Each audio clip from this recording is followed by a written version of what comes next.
And welcome to the Gold, Goats, and Guns podcast for October 1st, 2022. My name is Tom Luongo, and we have a lot to talk about. This is episode 119, and I have with me one of my regular guests, and one of my favorite guests is the great Alex Krainer, Naked Hedgie on Twitter, and now owner of the new Substack, actually, where he's now putting out regular updates for the people who, like me, that just can't get enough of Alex. So,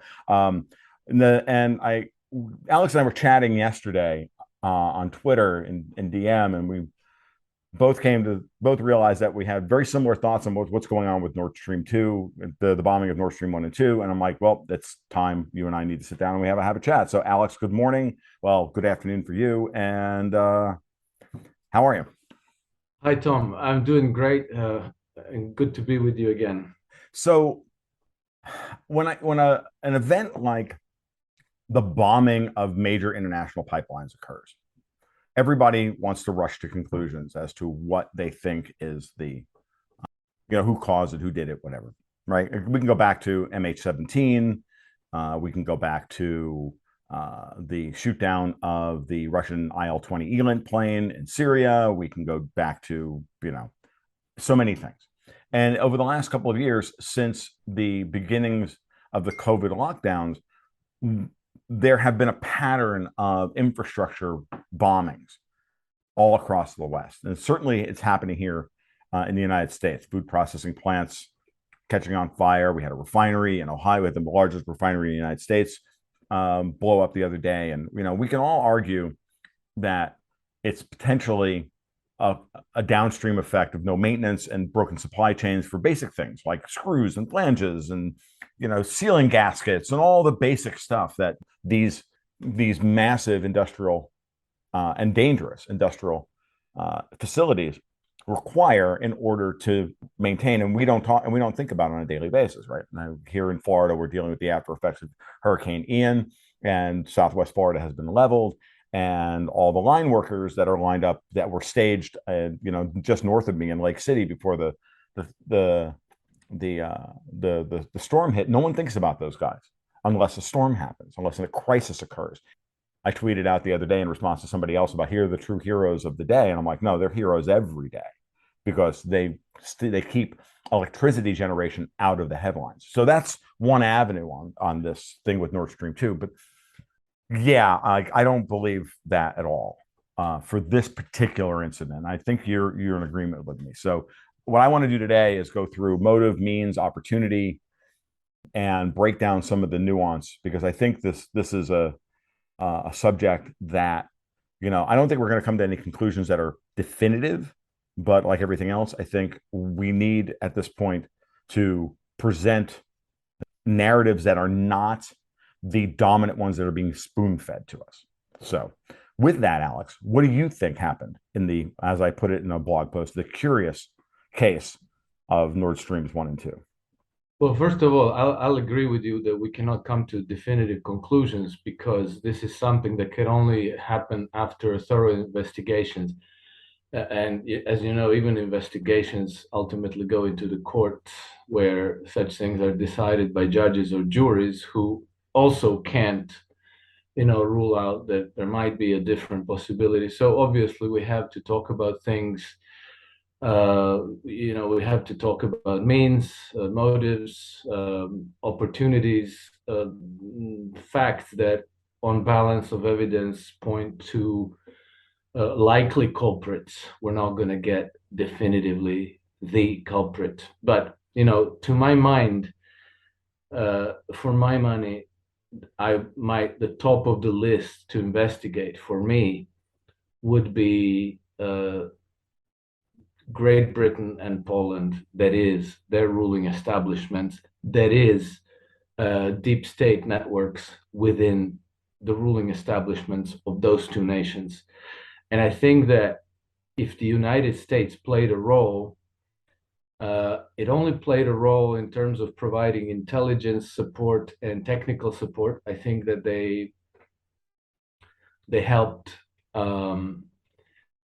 locate the layout of the pipelines so that the people who blew them up wouldn't have to search the whole North Sea. that could have been done not at the direction of the Pentagon, but through NATO command and control structures. Now, why do I think that that Great Britain should be regarded as culprit number one? Well, basically, this goes back to before the Macintyre's time, the times of while the British Empire was still alive, and the greatest threat to their dominance over the Eurasian landmass was the risk of a Russia-German alliance, because that would wipe out their desire to dominate the Eurasian landmass. Because, as Mackinder formulated it, to dominate Eurasian landmass, you needed to dominate Central and Eastern Europe first, which meant weak Germany and weak Russia, preferably partitioned Russia. What has been happening over the last few years since Brexit, Great Britain has been looking for, there's been a search for identity. What's Britain after exiting the EU? And they came up with this thing of global Britain, where they decided that they needed to be more assertive and more bold and more proactive in management of global affairs, that they have to project power around the world in alliances with, let's say, like-minded nations. And here they clearly chose Poland and Ukraine, and they even, a few years ago, they even drafted a formal alliance with Poland. They drafted the defense and security treaty in Poland in December of 2017. And then starting in October 2021, they've been negotiating a tripartite treaty between UK, Poland, and Ukraine. And so they actually announced this in February this year, that there was this treaty has no name. I don't know if there's a written treaty, actually. I haven't come across it. But it's one of those bizarre things where Britain basically gives great importance to regional powers, gets them to volunteer to find them, to provide cannon fodder and to fight the wars that are ultimately in Britain's interest primarily. And in Poland and in Ukraine, they're found willing accomplices.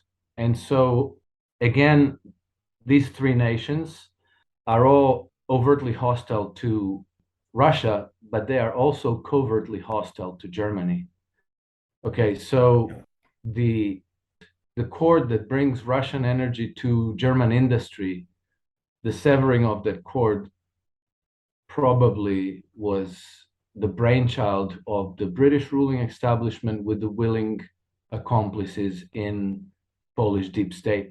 And I think that, Radoslav Sikorski's famous tweet, "Thank you, USA," was just deliberate misdirection. I think this had nothing to do with the United States, apart from some rogue element within NATO simply providing technical and intelligence support, which was done within the framework of regular NATO exercises that are going on in the North Sea all the time. Right. The North Sea is the NATO lake. They're doing stuff there nonstop. So, the fact that a U.S. crew, the Sixth Fleet, went there for exercises, that some helicopter hovered there, Right, and spotted the layout of the pipes and gave the coordinates to somebody else as a result of those exercises, that isn't U.S. being the aggressor.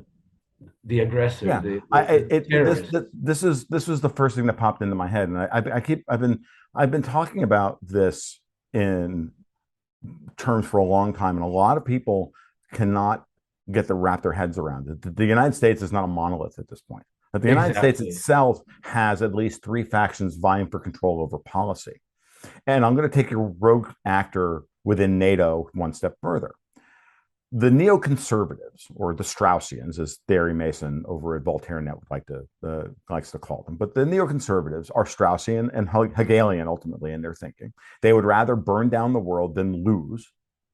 And Yeah. this is a loose alliance between Ukrainians, Israelis, Brits, Poles, and Americans. They all share the same ideology, which is that they are fervently anti-Russian. They are fervently Mackinder-esque in their thinking. Yeah. They are fervently opposed to, many of them at an ethnic level, to Russia surviving this current period. And their goal is the subjugation of Russia because of Eurasian integration and their 19th century view of the grab for resources. But at the same time, I can't rule out the German Greens being part of the same cabal, because they are also fervently anti-Russian in their thinking. They're fervently against anybody. Their whole ideology is that we can't have oil and gas. It's easy to pervert the German Greens and say we can't have oil and gas because it's bad. Therefore, Russia is bad. Therefore, anything we do to weaken Russia, it dovetails directly with all the people that we're talking about. And I remember talking with Alexander Mercouris about this, 2 years ago, maybe 3 years ago. I said, Alex, the German Greens, when they first started rising in the polls, I think right before the elections, and everybody got, because they were angry with Merkel and the CDU and the SPD, so the German left wing all moved to the Greens. But then once the Greens started campaigning for public office, the German people were like, "You people are crazy. You're no better than the ones we just got rid of." Yeah, yeah.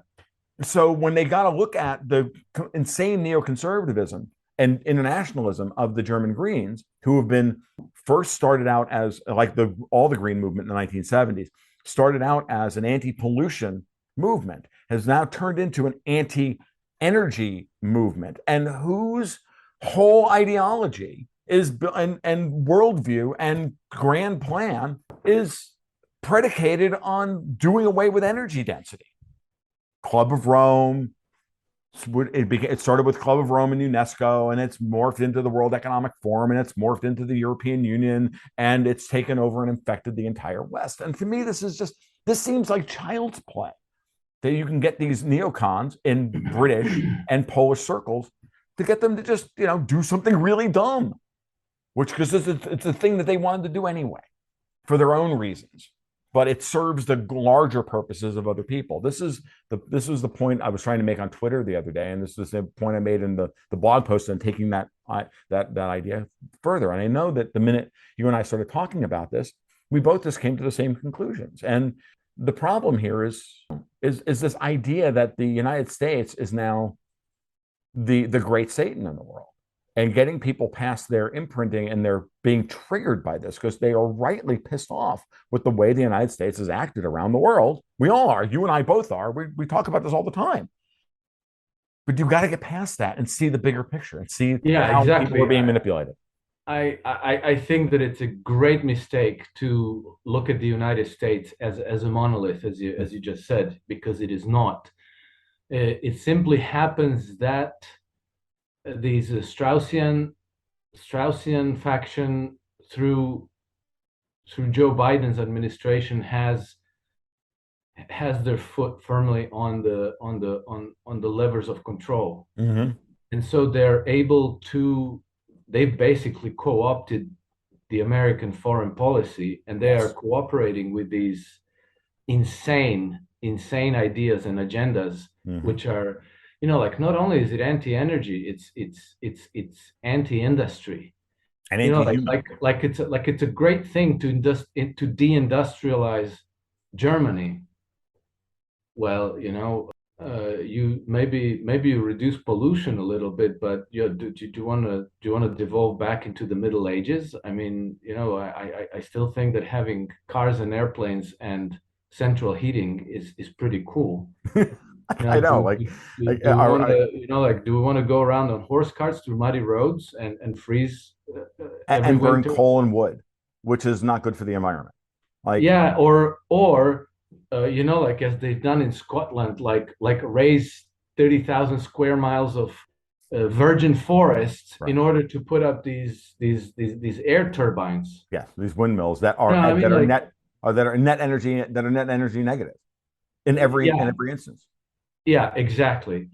And so, the whole thing is lunacy. I mean, like, we Hmm. are devolving to lunacy, and these people, rather than stopping and rethinking what they're doing, they're doubling down at every turn, and they're Hmm. going for broke, except the bill has to be paid by the ordinary Mr. and Mr. and Mrs. America and Mr. and Mrs. Germany. It's going to be the ordinary people that are going to suffer the most. Of And course. these Straussians and the Green Taliban, the Germans, who are definitely part of this whole network. Maybe they don't call themselves because they like to think of themselves as environmentalists, Sure. but still they play into this global empire thing almost Right. perfectly. Well, Alex, one thing that I've learned from my ideologically consistent left wing friends that are all Marxist in their thinking, which is, I always come back to, my a good friend of mine saying, look, as John Barth said, man can do no wrong.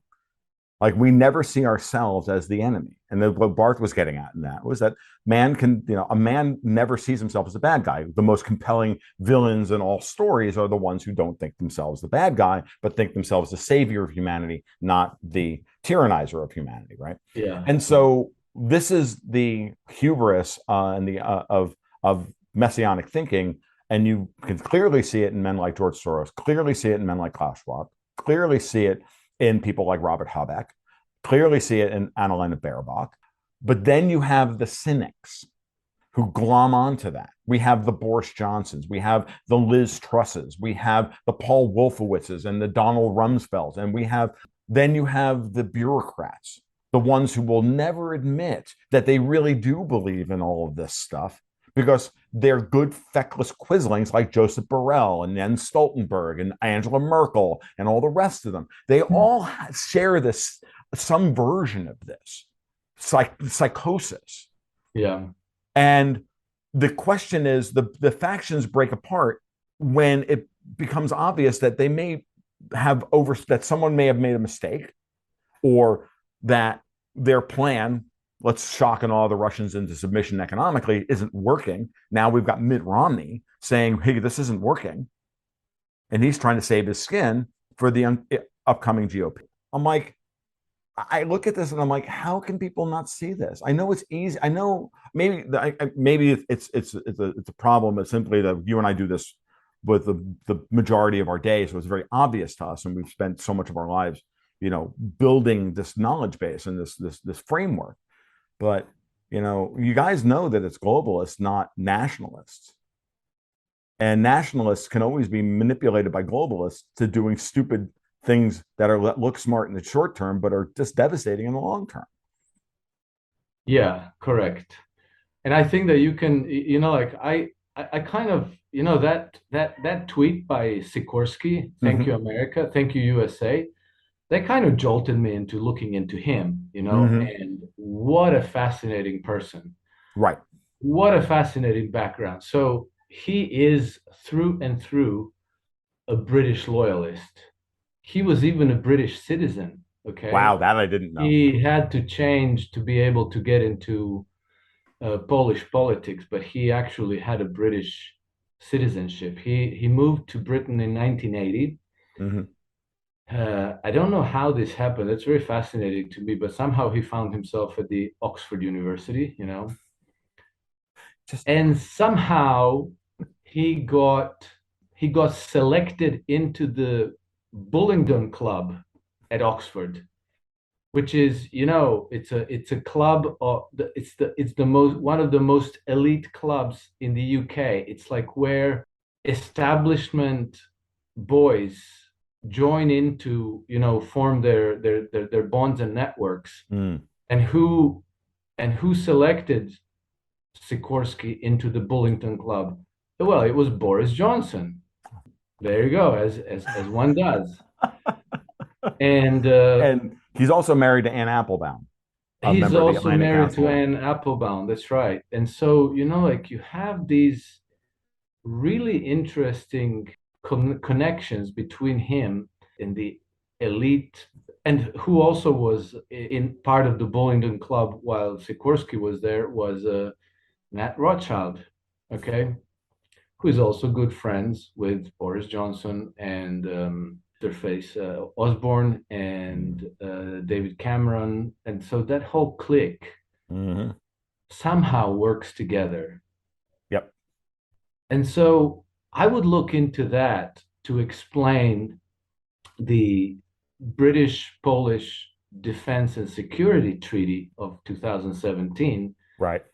to find how did this come about? Because this is not part of NATO. Both nations are part of NATO, right? Right. Poland is in NATO, Britain is in NATO, yet they form another security and defense alliance that goes beyond the scope of NATO, which kind of gives them the leeway to act where NATO wouldn't go. Because, you know, like now, if you say, okay, we want to put Ukraine into NATO, well, you can't because Turkey's going to say no, Germany's going to say no, Hungary's going to say no.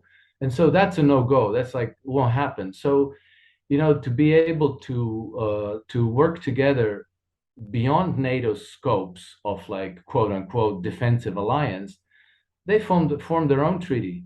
Right. And then they create another treaty with Ukraine, like a three-nation treaty: Poland, Ukraine, Britain. There they again have their own, you know, agenda and strategy there. And so to me, that would be where one would have to investigate the attack on Nord Stream 2.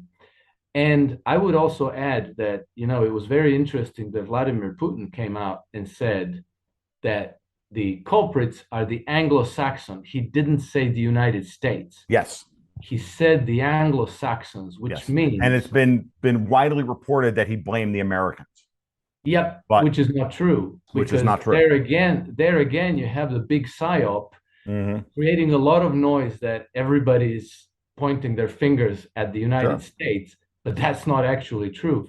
And then another security, you know, like another security official in Russia, which I forget his name escapes me now, but he came out and said, like, we have all the information regarding the attack on Nord Stream 2, and we know who is behind it.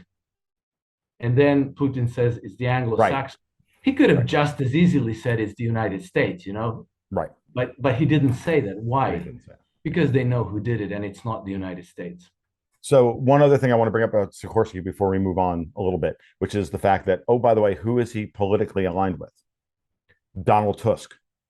He's aligned with Donald Tusk's party, which is the fake right-wing opposition to Morawieki's Law and Justice Party, or Morawiecki. I don't know how to pronounce his name. So Prime Minister Mariusz Morawiecki is the leader of the Law and Justice Party. Donald Tusk left the post as president of the European Parliament during Brexit negotiations. He left to go back to Poland to put fake right-wing pressure and EU integration pressure on Law and Justice, which actually in many ways drove them into the arms of the British. And guess who all of these people are aligned with? Davos and the European Union. All of these people are fake opposition to the European Union, every bit of them. And they're all signed up directly to getting the Brits back into the European Union through the Northern Ireland Protocol, which the Brits are trying to push a break of the Northern Ireland Protocol in order to get control of their borders. There was an attack on the British. I'm going to move into the British pound.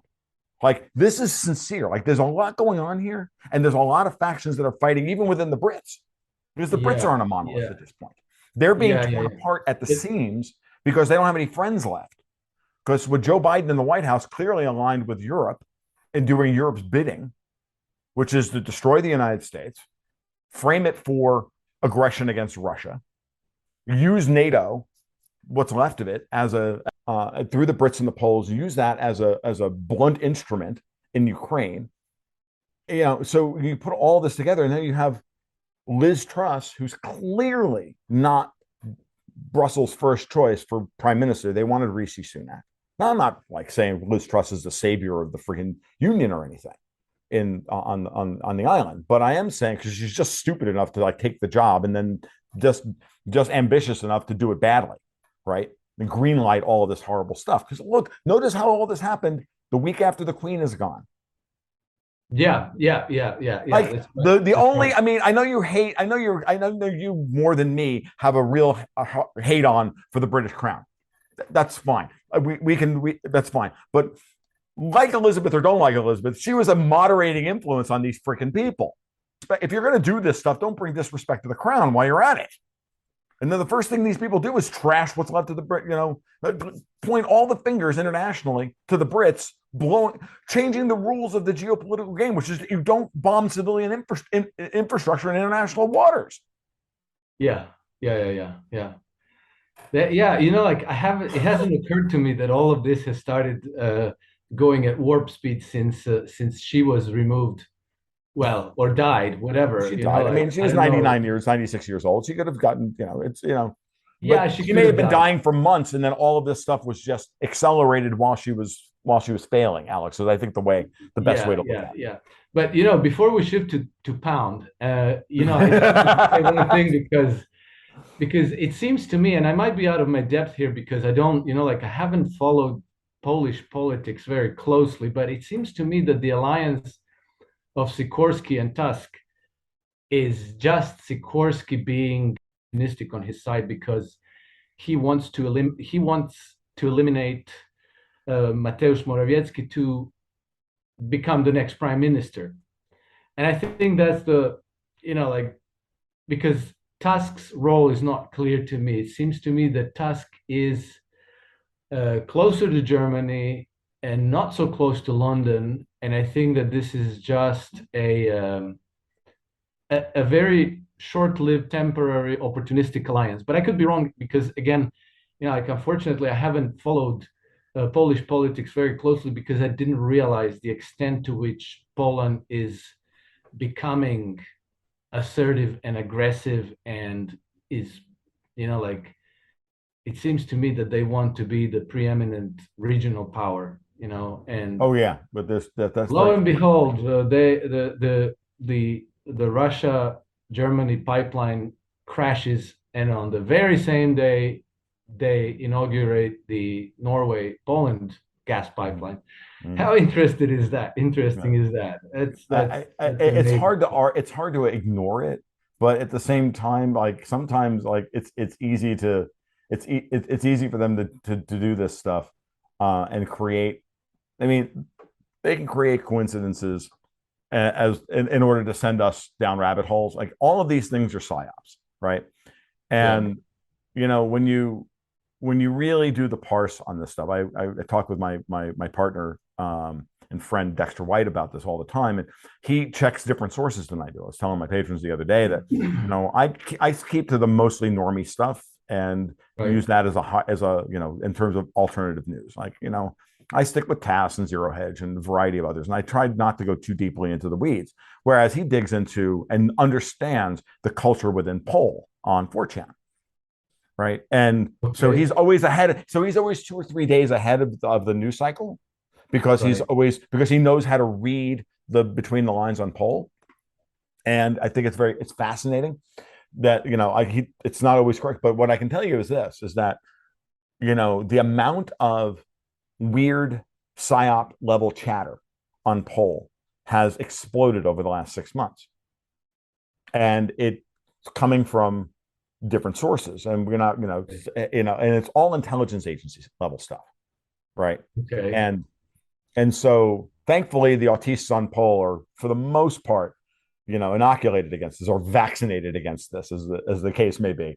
Right. So they can always sniff it out. They're like, oh yeah, well just go home. Like it's Yeah, like yeah, yeah, stop. yeah, yeah, yeah, yeah, So yeah. what I want you to understand is that we are being led down primrose paths to pat answers about the way a lot of these events play themselves out by having the misinformation and malinformation seeded into the alternative voice space Right. Yes. Yes. in order Right. to then give the fake smart answer as to who blew up Nord Stream 1 and 2.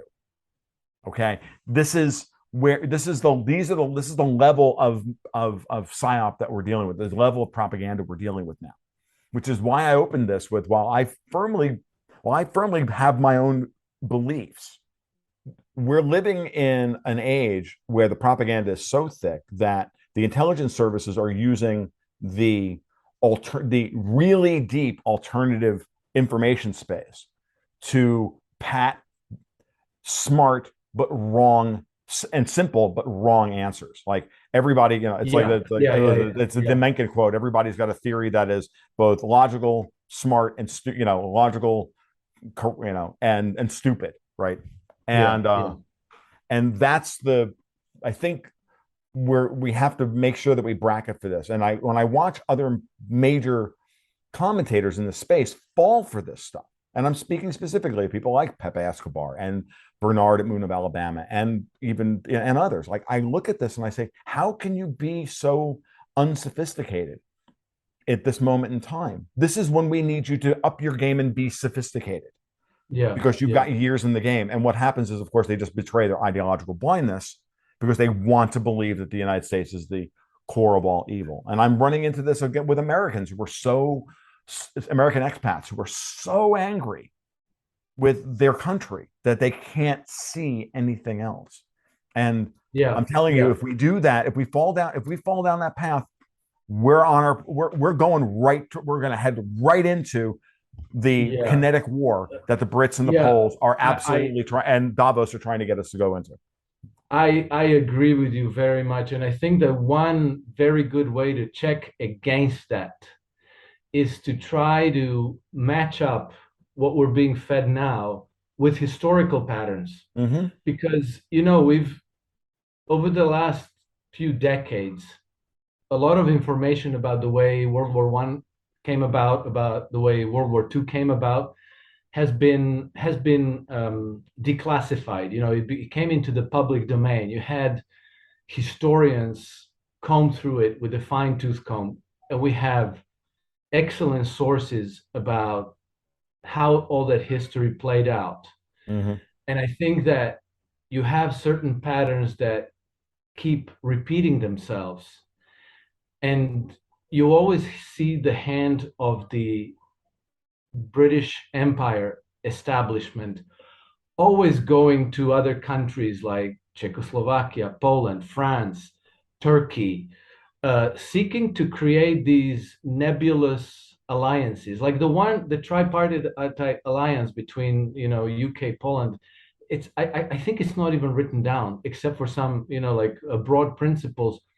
It isn't registered in the home offices, like Mm-hmm. on their servers. It's not, there isn't a text that you can read. It doesn't have a name. It kind of reminds me of the 1939 guarantee that Neville Chamberlain gave to Poland, Right. which made Poles think that, like, oh, so if Hitler dares to attack us, the British are going to come and fight with us. And they only emboldened the Poles to get assertive and hostile with Hitler, and Mm-hmm. then they got smashed up in the same way that Ukraine is getting smashed up today. Yes. So, like you have, and then like you go back to World War One, same thing. They were working the Russians, they were working the Serbs, the Bosnians, the Austrians, the Germans, the French, until they got this World War One cooking. Mm-hmm. And it's always the work of these really cynical actors of the British Empire who always, in a similar way, co-opt influential people in the host countries, like Radoslav Sikorsky, right? They Mm-hmm. bring them in, they make him believe that he's part of their elite. They set him up, they send him back to Poland or wherever to become this big influential policymaker there. They make him the defense minister, they make him the MEP, whatever. And so he gets all these, how do you call it, connections in the military and establishment and intelligence establishment. So now he can pull the levers and the strings on their behalf. But it's always that, and it always comes from one center of power, and it's not Washington. Washington is merely Oh, at this point, partially they're an extension, co-opted and infiltrated of with course. this same parasite. Remember that the CIA is built on the OSS, which is built on the MI6 model. Exactly. Never forget that British tabloid media was exported to the United States. I mean, our media wasn't great before the British, took it over. But when, again, Dexter White, the minute Helen Gurley Brown took over the New Yorker, it was the beginning of the end of American media, of American political discourse.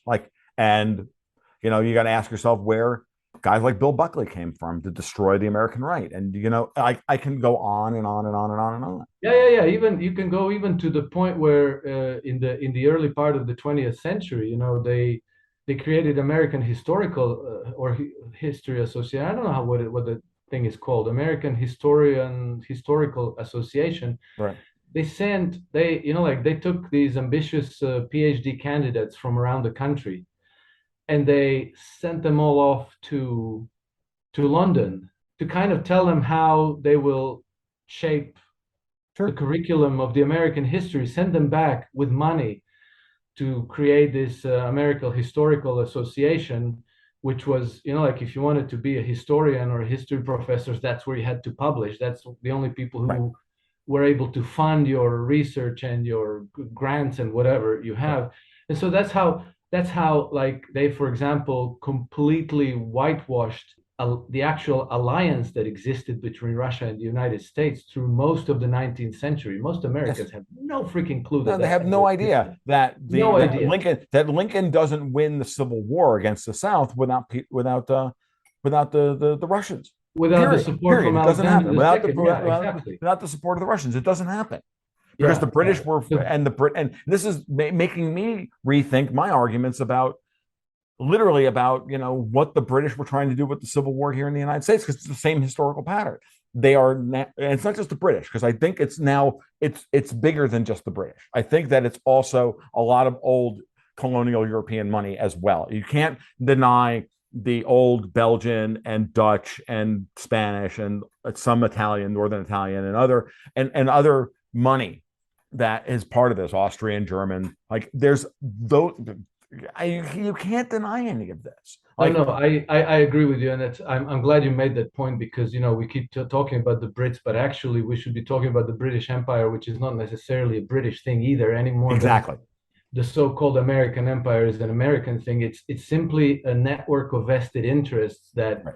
you're right that goes quite beyond. Like maybe the city of London is the Mordor, but the mothership, but this system of vested interests is in Paris and in Frankfurt and in Yep. Stockholm and in Mm-hmm. New York In New York and and in Zurich Tokyo and other places. and so forth. So they have through this banking establishment, they have co-opted the deep states of many nations, and Mm-hmm. it's not. Yeah, it's you made a good point because we should be careful to separate this from the British people because it Yeah. has Oh nothing no, to do absolutely. with And it's British people. 20% of them are living in poverty. They, if anything, they've immiserated Britain yes. in building their empire and pouring the nation's resources into their imperial projects.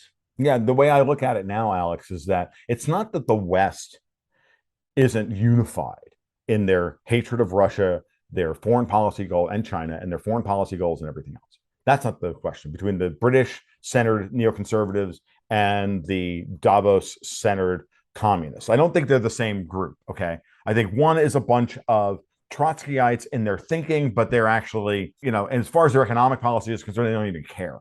Okay, they don't have grand plans about how to run the world economically. They don't care about that. They are focused on control and submission. Okay. Correct.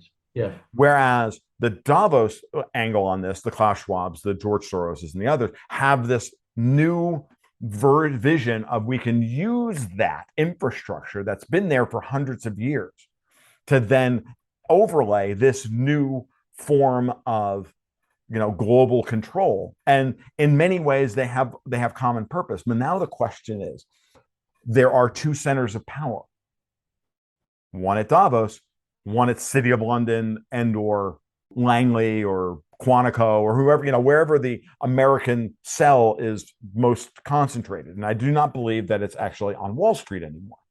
I believe some of it's on Wall Street, but some of it isn't. Because I think the Right. fight for control over whose policy will determine what the West actually does is the fulcrum here.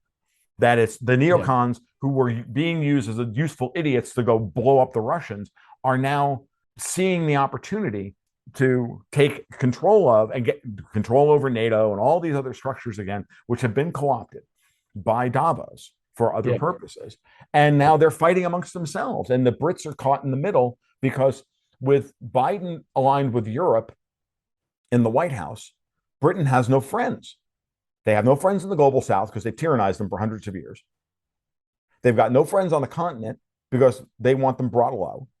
They've got no friends in the United States other than what assets they have embedded like ticks around the world, right? In Yeah. all of these Yeah. places. And Yeah. so what you're seeing is those ticks trying to arrogate power with weak leadership that Davos has put in places like Germany, like Italy previously, like the United States and others, you're just watching this chaos play out as to who's going to take control over this thing.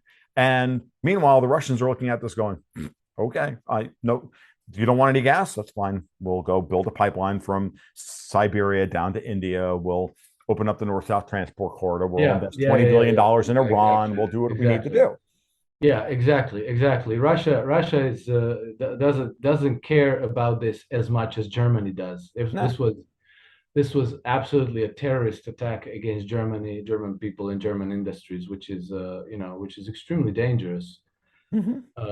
But at But the same time, it's also kind of necessary because the Germans have just as big imperial ambitions at the top as the Brits did. I will not negotiate on this point. The EU has always been the German Fourth Reich. It is designed to destroy the livelihoods and the freedom and the cultures of your ancestors, my ancestors, and everybody else who fled Europe or now has stayed. Like yeah, everybody of European descent, of middle class European descent, is under attack from these people because the Germans still feel at some level that they are the right people to lead Europe. And that's uh, why they were playing games with energy policy. They were stealing Italian gas through Nord Stream 1 and through the Ukrainian pipelines that was supposed to go to Italy. And Mario Draghi was allowing it to happen. And Giuseppe Conte finally called him out on it and collapsed his government. I got this on good authority. I've written about this. And so Maloney is coming to power with this with a 20% energy deficit, gas deficit, because yeah, the French helped Erdogan blow up Libya, and the EU yeah. sanctions on any Russian gas coming out of North Africa, with Russian joint ventures in North Africa, have been shut off to Italy. But if Meloni is smart, she'll open that back up. She'll defy the EU on this.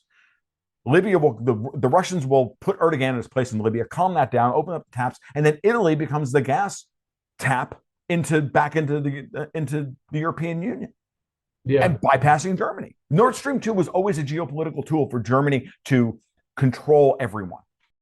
Okay, because they were eventually going to shut off the Ukrainian pipelines, use Right. Nord Stream 1 and 2, and redistribute everything through the Opal pipeline to the Opal pipeline network and all of that. Like everybody went into this with their eyes open. No one's a victim here. Everybody thought they had an angle to play, is the way I keep looking at this. They're getting, the truth of the matter is that they're all dirty. Every one of them is dirty. And they all wanted Nord Stream 1 or 2 blown up, except for the Germans. And Merkel was planning on doing they were planning, I know they were planning on turning Nord Stream 1 and 2 back on.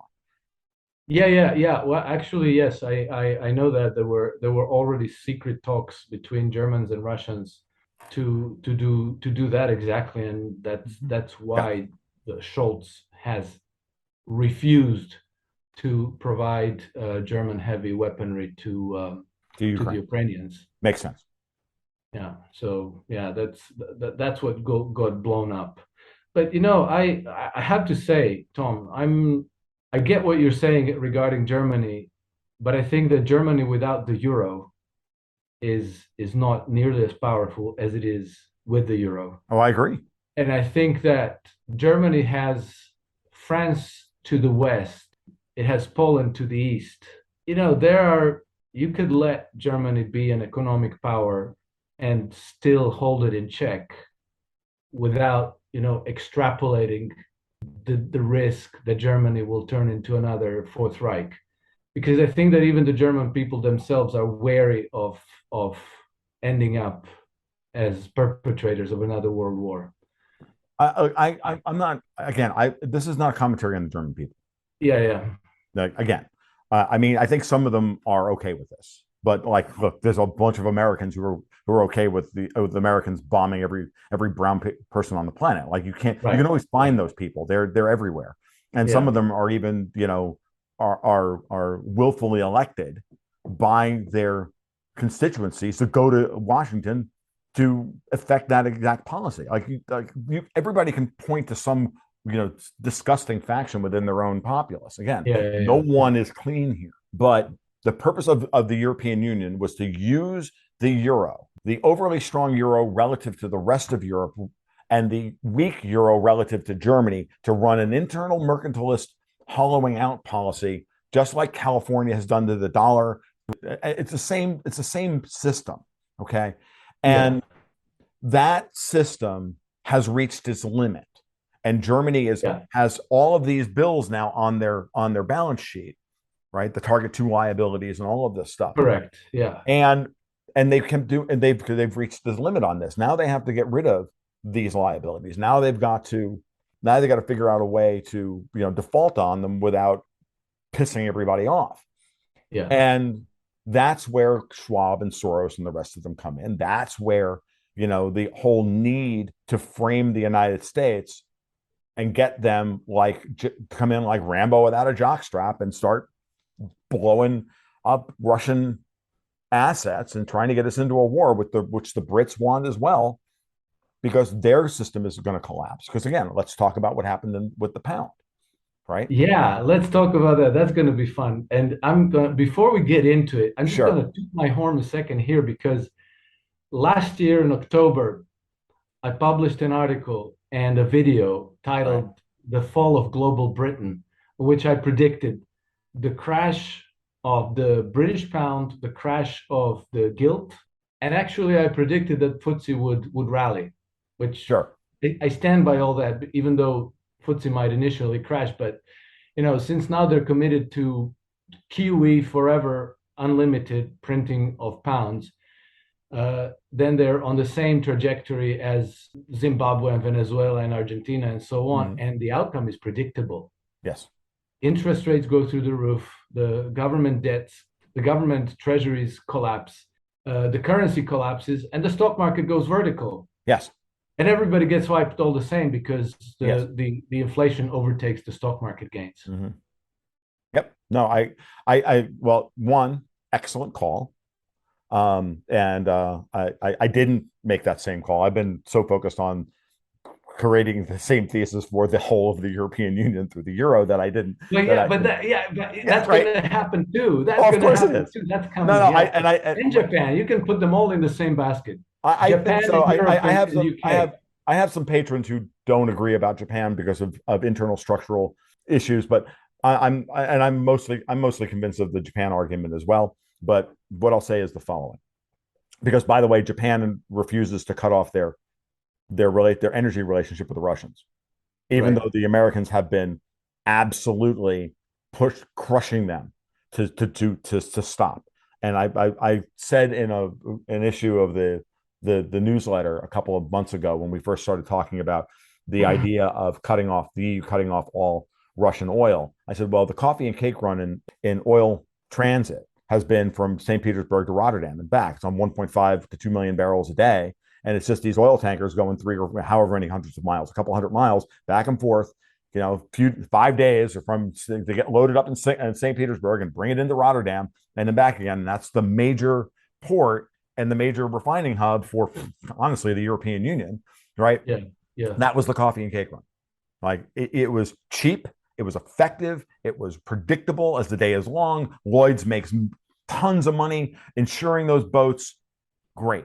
That run's been blown up. Now those boats have to go to the Bahamas, mix it with some other oil from North Africa, slap a new label on it, and send it back to the European Union. Now, what was a 5-day voyage is now a 50 or 60-day voyage. And now the whole shipping industry has to change. But, so guess where the new coffee and cake run is? It's at the end of the Espo pipeline in Kazmino on the Kamchatka Peninsula, just north of Vladivostok, going to Tokyo and Busan. That is your new coffee and cake run. That is, and whoever gets the insurance contract for those vessels is going to make a fortune. Just like Lloyd's has been making a fortune, or whoever, in the British reinsurance companies have been making a fortune off this for decades. That's gone. That's going for centuries. For centuries. Yeah. Well, seriously. So, yeah, like when I look at, but the timing on the pound and gilt collapse. Now, tell me that wasn't an operation. I mean, come on. We have the end of the quarter coming up. We have end of the quarter book squaring. We have all of these things that are happening, and trust takes power. And within 10 minutes of them unveiling their new economic plan, which really isn't any different than what Donald Trump put out. Let's cut taxes, let's cut some regulations, and we're going to do some spending that we can't afford. Okay, whatever. But we're going to but if we actually spend money responsibly, we might actually be able to like muddle through this. It's not horrible, but it's not IMF and not Germany approved, which is raise taxes and cut spending, which is the path to their austerity. I call it German austerity, which is the path to destroying the country, right? So to me, when I saw that, and then all of a sudden the gilt market started blowing up, like, all right, who ran some stops in some credit spread or some tertiary market, knowing full well that they'll seize this, which will seize that, which will seize this. And I don't know what the plumbing is, and I've read a couple of different articles on this. I don't know what to believe. All I know is that somebody ran some stops. That it's a 5-letter word and it starts and ends with S. And I don't have to and BlackRock was probably in on it, because I read an article on Zero Hedge last night saying that when the pension fund the UK pension fund started to blow up and they started to have margin and collateral calls, that BlackRock refused to be assuaged, and they basically forced the Bank of England to intervene. And so now we have an emergency meeting of the Fed on Monday. What do you think is going to come out of that meeting? I don't know. Okay. I know what I want to have happen. I know what I want to have happen, which is for Jay Powell to tell Larry Fink to go fucking fly a goddamn kite and go fuck a duck, you asshole. That's what I want to hear. I don't want to hear emergency rate hike. That's what I want to hear. I'm like, oh, really? How about this, motherfucker? I want 100 basis points tomorrow. That's what I want to hear. Am I going to hear this? I don't know. I guess we'll live and find out. Yeah, exactly. I know what I would do if I was Fed chair. I know what Danielle DiMartino Booth is telling everybody that the Fed's going to do. Yeah. Well, maybe they will. Oh, God, if they do, it'll be the greatest thing. I think it'll be the greatest thing in market history. I know. Because London will literally collapse overnight. Yeah. And it would start the sovereign debt crisis in Europe. So I don't know. Let me ask you this, because you've been paying attention to the Fed a lot more than I have. And sure. Given that now, like guessing which way the game goes is literally become a question of geopolitical strategies, group loyalties, and connections. Yeah. So obviously it was Trump who nominated Jay Powell to run the Fed. How significant is that, and what's the connection? Like, what do you I don't know that there's a connection directly between him and Trump, but I can say this: I have patrons who have been they're even more like dedicated to doing this work than I am, because I'm so out of the doing investigative journalism thing and just trying to like piece all the parts together. Yeah, I had one of them trace Jay Powell's history. Genealogy back to basically the Mayflower. Oh wow. Yeah, he's part of the he tracks right back to the Virginia aristocracy. That was the epicenter of the independence movement in the United States in the 17th and the 18th century. No way. Yes. That's his genealogy, dude. How did they He's let eighth him? generation American. How did they let him into that? Into the I did. And you wonder why I say that the Fed, and then how did they let John Anderson at the New York Fed to get SOFR through the freaking and get that thing started? Like I'm telling Okay, you, that is Diamond and Solomon and like Wells to a lesser extent, they're just tagging along. But Citigroup, JP Morgan, and Goldman Sachs, and I think Morgan Stanley is actually kind of finally like coming over that okay, these Davos assholes are going to lose. But both, did you watch that video of Rashida Tlaib and all the bankers when she started going off about DSG and are you going to start ESG and DEI and are you going to stop investing in oil companies? And Jamie Dimon no, said no, no. I Oh haven't no, he seen said that. because Jamie Dimon was the first to answer, and he went no because that would be the road to hell for the United States, making the power with the power triangle hands. It was hilarious, and Oh my you can't. God. It's all over the internet. And then after that, all the other ones. Then somebody else said no, and then you like Bofa and some others. They all they all towed the ESG line all the way down the line. It was like watching the one guy going, yeah, it was like Powell standing up at the beginning of June last year and telling Christine Lagarde at a global central banker conference, yeah, I work for the United States and I have a dual mandate of full employment and stable prices, and I'm not setting um, central bank policy for climate change. And Lagarde was like, her neck scarf started to turn red, and she was all upset, and it was great. And she tried to yell at him. He was like, "Okay, fuck you! Like, I don't care. I have in his very Jay Powell way, in his very kind of middle management, like no, like Yeah, yeah, yeah. I have a dual Okay, mandate, and I'm not going to, and then everything okay, else dude, since that then. is this is all spectacular. I mean, like this is insane. I All mean, I right, wouldn't because what happened was I kept saying in interviews, I'm like, I don't see Jay Powell as a patriot. I was trying to be, I was trying to, and all I was really saying was, I I can just all I'm trying to say is, look, I don't think he's a hero. I don't think he's this. I just think he's acting in the Fed's best interest. And there's another way of that was just another way of trying to make that point to people. And one of my patrons literally took me to the friggin' woodshed and said, dude, I did the genealogy on this guy. yeah, And then wrote a big, huge blog post and explained it all. I'm like, oh, now that's very interesting. yeah. Okay. That that I that am is properly admonished. that is extremely interesting.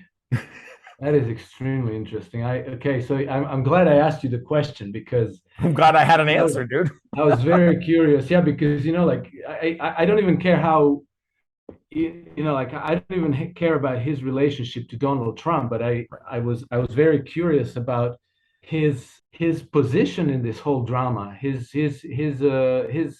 because there is a drama behind the scenes, behind the stages that is very different from what you'll read in the Wall Street Journal and Financial Times and on CNBC and people who are protagonists in that drama certainly must know what is going on really. And if they know what's going on really, then they must have a certain views on things. Right. And then those views are gonna inform their policy making. Right. And so I think that this is the most amazing thing I've heard in a while. Again, I keep asking people over and over and over again to tell me that I'm wrong about what I see with the Fed. Yeah, I keep baiting people. I keep being a dick on Twitter, like literally being a dick on purpose on Twitter to get people angry and triggered and to come back at me. Like, come fight me, bro. Let's do this because yeah, I'm yeah. asking the best minds. I'm asking for crowdfunding of the research and to use the room. I don't need to be the smartest guy in the room because I'm not. What I want to be is a guy in the room trying to make the room smarter. To spark the thinking and the Right. Well, conversation. because at the end Yeah, of the day, I've always say that you may be the smartest guy in the room, but you're not smarter than the room. I know this. You know this. yeah, Klaus Schwab doesn't know this. George Soros doesn't know this. yeah, This is the problem. And, if the room is smart and we can help the room get smarter, then that's a job well done. That is literally what at this point, that's the raison d'etre for what I'm doing at this point, because Yeah, that's yeah, where we have yeah. to be. That's the where we have to I be agree. focused. I agree. I agree. I think that just to get people to question things gets them to think about things, to like to not accept the easy answers at face value, Sure. and then to kind of research and discuss, Yes. to discuss among themselves, because it's almost like sifting for gold, like you're shaking up the stuff until something meaningful floats up to where you can see it, and then once you've seen it, you can't unsee it, Yes. and then that takes you to the next level and so forth. And like, isn't it amazing that like 2 centuries ago people understood banking, and I think that we, until maybe the last decade, had no idea. Like, nobody was talking about this. I see this changing now. I Hmm. see this changing because almost you go to any forum, whether they're talking about the vaccines, whether they're talking about the pandemics, whether they're talking about the economic policies, the global geopolitics of everything, but you see that somebody always leads the discussion towards the banking system, Hmm. because it really defines everything else. Yeah. Well, And because the corrupt money begets a corrupt society, yeah, because the and we're corrupt at money poisons absolutely all everything else. Everything. relationships in society. So if you don't fix that, like, you can bring the Democrats, you can bring the Republicans, you can bring a third party, you can bring the progressive, you can, whatever you do, it doesn't change. You keep going into war. You keep Right. having more repression and more mass surveillance at home. You keep your standard of living visibly deteriorates, and you can't figure out why. You think like, okay, next time we're going to vote for this other party, but it keeps going in the same direction. Why? Because like, everything is down to that damn monetary system, and until you Hmm. figure it out and change it, you're never going to get out of the hole. Right. And I think that there have been very high level discussions by very important people that said, okay, we have our choice in front of us. The system's going to collapse. The pension funds, Yeah, everybody's been saying for 20 years that the pension funds were going to be the death of this. Well, the yeah, UK pension fund blew up, the pension funds blew up the other day, which nearly took down all the reinsurance companies and everything else. And we almost had a repeat of AIG, right? 2008. yeah, Okay. yeah, Um, Circumstances are slightly different. It's not a complete straight up one-to-one map, but let's, for people understand the why AIG blew up when Lehman Brothers blew up. It's a similar kind of thing. Now the question is, if everybody knows that that's going to happen, then the question is, who's going to be the last one standing? And I've been saying for a long time that you cannot expect the euro, which through, as Martin Armstrong likes to point out, 10 years of negative interest rates destroyed its concept as a world as a replacement reserve currency for the dollar. So therefore, everybody still needs dollars. Therefore, the dollar is going to be the last one standing. And if the Federal Reserve is a good steward of the dollar, which I think it's actually trying to be, otherwise, why is the US dollar index against everybody's? Everybody told me I was crazy for saying that the dollar was going to strengthen. I literally would, that's all I would feel on Twitter day in and day out. I would have traders in this one, and everybody say, you're out of your mind. I'm like, no, dollar's going to 125 minimum, probably 150, but God forbid it goes to 150 because that means nuclear war. Okay, yeah, yeah. so and now we're at one. We hit a high of 115 earlier in the week, and Right. everybody's shutting up, and now everybody's recalculating, and they're trying to figure out what's going on. Yeah. So, um, you know, to me, the Fed has the incentive to continue doing what they're doing. They may not have as much room as have been preaching all year, but things are accelerating. Why are things accelerating this quickly? Why? Yeah. Because someone realizes that we're at the end game and they're not, and they've run out of room. They look, the Fed is not creating a crash here. Okay. The crash was always going to come. This Fed, like Yeah. Putin, is Correct. choosing the timing. Correct. Putin chose the time, and they chose the war and the place. Putin chose the time. The Fed is doing the same thing. They're accelerating and pulling forward the timing because other things aren't in place and their enemies aren't set in their strategy, and they don't have their ducks in a row. They've lost control of they're losing control of parliaments and other things. So this is, I think, the situation. And I think the last time you and I talked, we talked about the kind of silent or unofficial coordination between Powell and Putin. And, you know, I think it's playing out. Yeah, And yeah. I think it certainly is. and the only thing I can think of beyond that, Alex, is that the blowing up of Nordstream 1 and 2, just to bring it back to the beginning, forced somebody's hand to try and accelerate the process. Correct. Because you can only, I mean, again, the people who are behind all this, the people we've outlined today are doing this, know that they cannot pull off what they think they're going to pull off, which is the, destruction and build back better, without first bankrupting the German middle class. Yeah. But you have to give the German middle class a scapegoat. You do. I mean, otherwise you lose them. And you also have to keep selling them on the benefits of leaving the European Union. Yeah. Even though the European Union is absolutely not in their best interest. Anything else to add, or actually, what I want to get your opinion on before we leave, because we haven't really talked markets per se, we've talked about all the geopolitics, which is the following. So into all of this mess, what do you think's going on in the next 2 years vis-a-vis oil? Because oil is going to tell you what the inflation numbers are going to be for all of these people. Okay.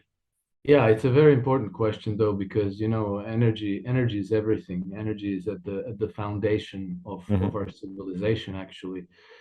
I think that inevitably oil price goes higher.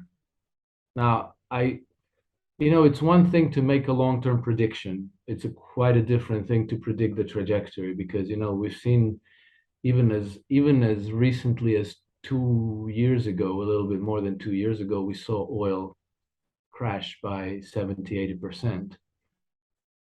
We've seen oil now go from 120 to what, $90, $30 a barrel down, and so on. So, Mm-hmm. I wouldn't want to sound like I'm giving people advice to go speculate on oil because that's always going to be risky. But I think that inevitably oil price goes higher in the future over the next 5, 10 years, and possibly a lot higher. The British Department of Defense has a report which was actually published 10 years ago already now, 2012, which predicted that oil price was going to go up to $500 a barrel. And British Ministry of Defense doesn't have, like they're not in the oil industry. They're not in the banking industry. They don't invest. They Right. they just they just look at the facts and realize that like the oil from conventional sources is in an irreversible decline. Demand is going up. Okay, that one depends what happens.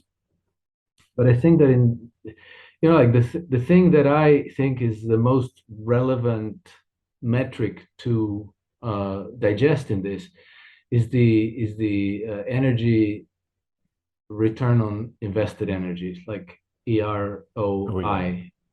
EROI. EROEI. Yeah, exactly. Energy Mm-hmm. return on energy invested.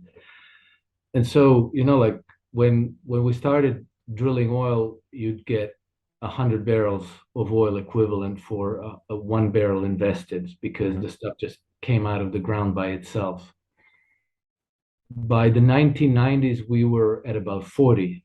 So you got 40 barrels of oil for 1 barrel of energy invested. Today, we are in the United States, I think, at about 15 or Mm-hmm. so. Globally, we are at about 11. And all of these new things like shale, tar sands, biofuels, they go into single digit and even low single digit. I think that biofuels are 1 point Oh yeah, something. They're biofuels are barely, useless. yeah, and tar sands as well.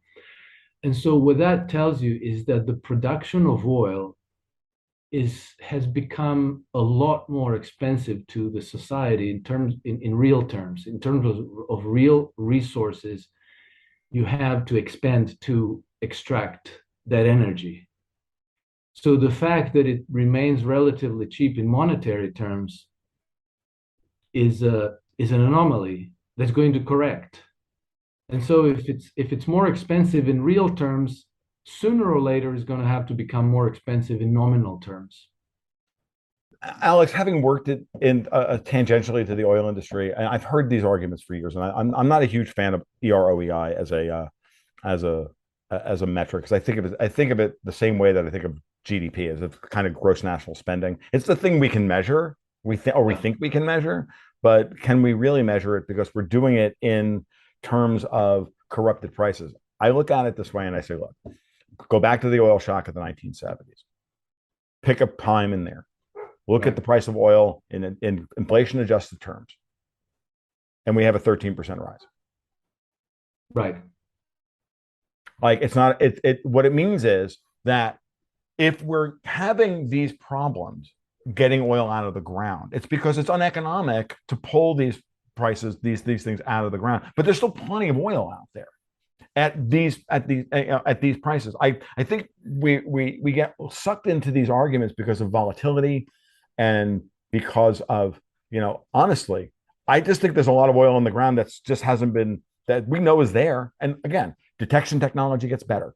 Every generation says the same thing. Every generation says the same thing. We can't continue on the path we have, ceteris paribus, unless we do something different. I'm not saying at the end of the day that we shouldn't be moving over to uranium or thorium or something else to power the world. I'm all for all these things because I think I see those cycles as having more energy density, and I like energy density. I don't really care about energy invested. I care about energy investment. I care about Yeah. energy, energy density. I think that our previous ways of pulling oil out of the ground left 50% of the oil in the ground. So there's now well understood technology that's pulling that old oil out of the ground and revitalizing those wells. And yeah, maybe a little bit more expensive, but so what? Oil then was so freaking cheap that it was insane. Anybody Yeah. who ever thinks that, when you're running a business and you've got 100-to-1 leverage over your cost of goods sold, is that a sustainable situation in any version of reality? Of course not. Competition will come in to grind out the arbitrage, blah, blah, blah, blah. We have spent a lot of time and a lot of money and a lot of energy, not using the energy that we pull out of the ground efficiently in order to stop the possible investment into competing technologies if oil is truly getting that expensive to pull out of the ground. I think we've spent more time trying to keep oil producers on a cost plus business model through military interventions, monetary interventions, and everything else. Right. That and then there's the other side of it, which is the better way to look at it. What leverage do we actually get today over what we got with oil 100 years ago? 100 years ago, we just burned this stuff, and it was a massive leverage increase over using coal or wood or whatever. Now we're using it for industrial products. We're using it for this. We're using it for that. We're using it for all of these things that we don't just take it as a primary or secondary good where there's no value add in the value chain.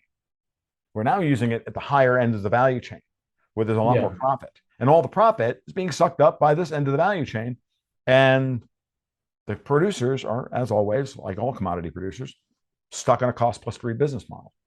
And how are they supposed to invest in the future and find the new cheap sources of oil if they don't have any money? Yeah. They don't have any real profit because they don't have any real profit. And I'm just very skeptical of those types of arguments.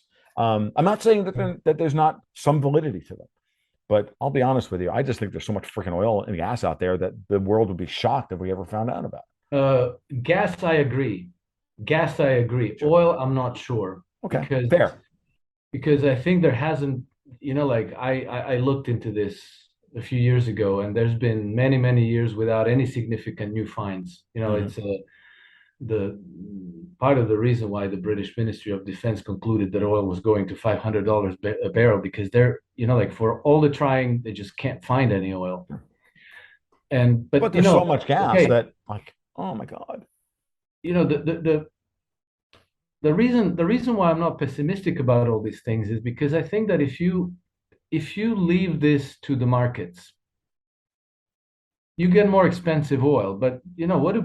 People get creative. like you're going to have marginal reactions like people will maybe drive less. Maybe they'll buy more fuel efficient cars. Maybe they'll carpool. Maybe they'll use buses and trains more. But also, there are other ways that there are other potential technologies that you can develop that you can shift from oil to gas.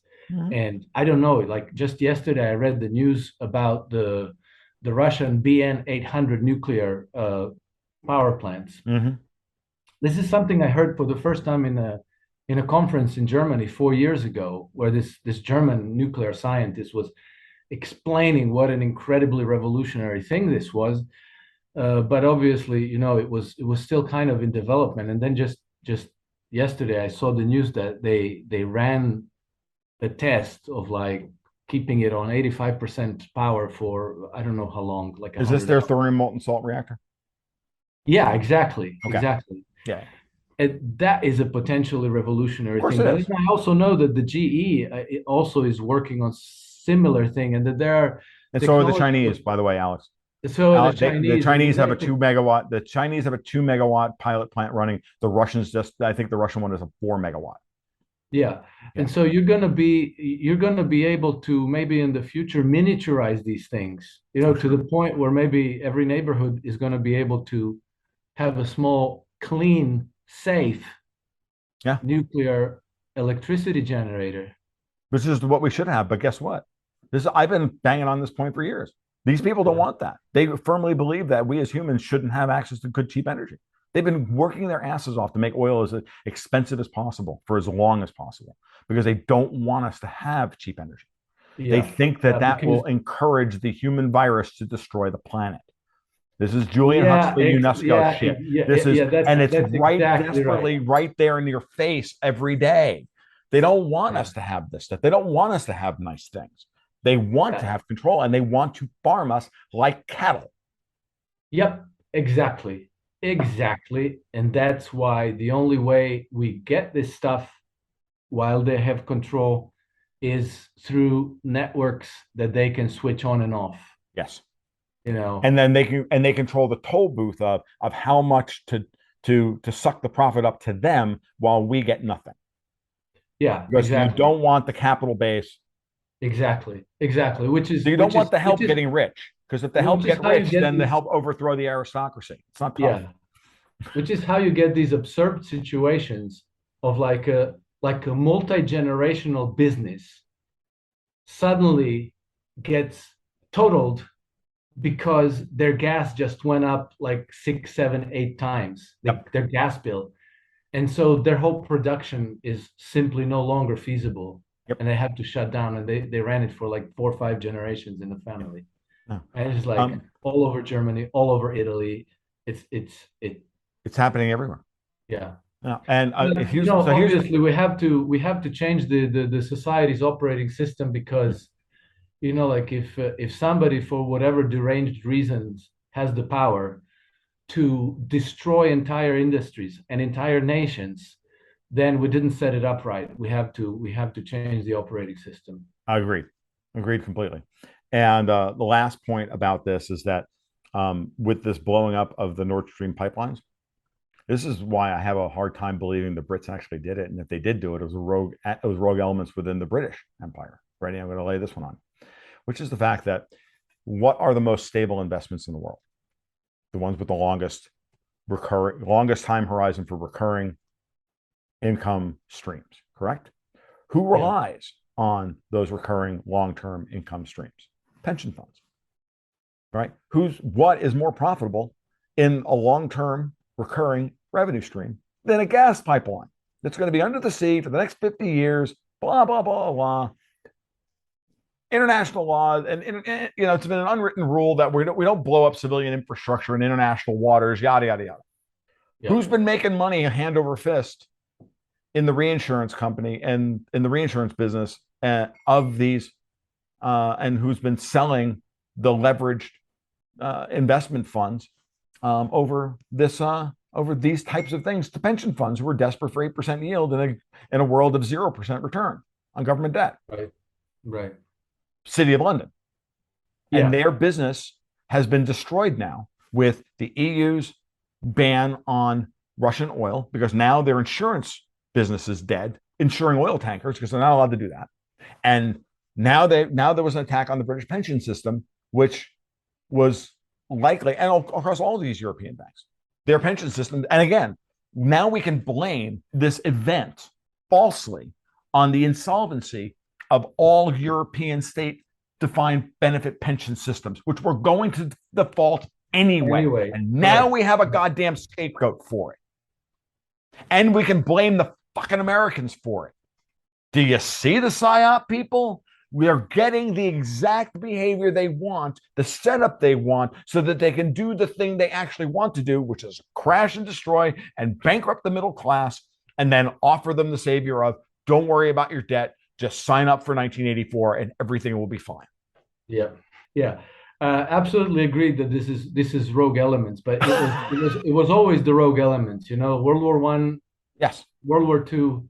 It's always been the rogue elements, absolutely. except that these rogue elements go very, very, very, very high in the British establishment hierarchy, and they're secret. They operate in secrecy, but I think that they can't be that secret. You can kind of. They've come out. I think they've come out from behind the curtain, going, "No, we did it.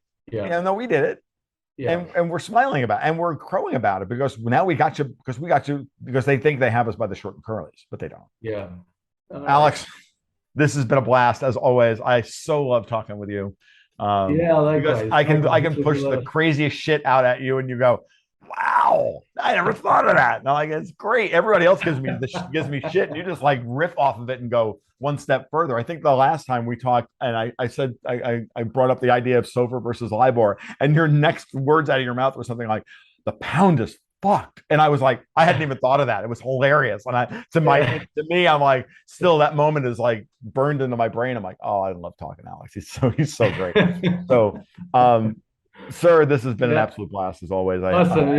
Likewise. Listen, very stimulating. Thank you for the invite. I thoroughly enjoyed that. Yeah, I love having you on, man. So we're gonna cut off here, and you enjoy the rest of your weekend, and I'm gonna try and do the same here. I feel a little bit better. We sold a couple of goats this morning, and I don't have mouths to feed on the as the grass is beginning to stop growing here in North Florida, and we'll move forward. So, Alex, you take care. We'll excellent. Have a great weekend, Tom, and it's going to be another interesting week next week.